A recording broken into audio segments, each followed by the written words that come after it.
Guys അപ്പം നമ്മളെ രാത്രിയത്തെ food എന്ന് പറയുമ്പോൾ മാഗി നൂഡിൽസ്. അപ്പൊ മാഗി നൂഡിൽസ് കൊണ്ടുപോവാ. അപ്പൊ നമ്മളേതായത് ഇതിലാണ് മാഗി നൂഡിൽസ് ഉണ്ടാക്കിയത് ഗൈസ്.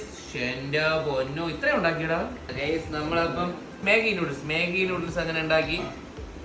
അങ്ങനെ ഞങ്ങള് മാഗി നൂഡിൽസ് ഒന്ന് കഴിച്ചു നോക്കിയാലോ? കുറച്ചൊന്ന് കഴിച്ചു നോക്കട്ടെ.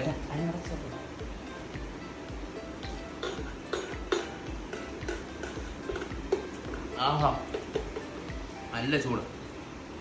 നമ്മളിത് ഇതിലാണ്, ഹീറ്ററിലാണ് ഞങ്ങള് നൂഡിൽസ് ഉണ്ടാക്കിയത്. അപ്പൊ ഇതില് നൂഡിൽസ് ഉണ്ടാക്കാം ഗൈസ്. ഇത് എല്ലാവരും മനസ്സിലാക്കണം. ഇതിൽ നൂഡിൽസ് ഉണ്ടാക്കാം, കഞ്ഞി വയ്ക്കാം, പിന്നെ മുട്ട വയ്ക്കാം, പിന്നെ ഇതിനകത്ത് സാമ്പാർ ഉണ്ടാക്കാം, പലതും ഉണ്ടാക്കാം എന്നാണ് പറയുന്നത്. അങ്ങനെ ഞങ്ങൾ നൂഡിൽസ് ഉണ്ടാക്കി.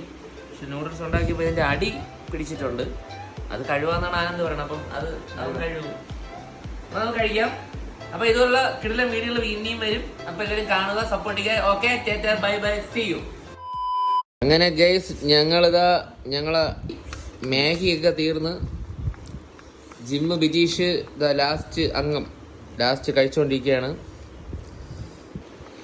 പാത്രത്തിനെ ബാക്കി വെക്കണം. ബിജീഷ് ഇത്തോരം കൊടുക്കണമെന്ന്. ഇത്തോരോ? ഇത്തോരം കൊടുക്കണം ബിജീഷ്.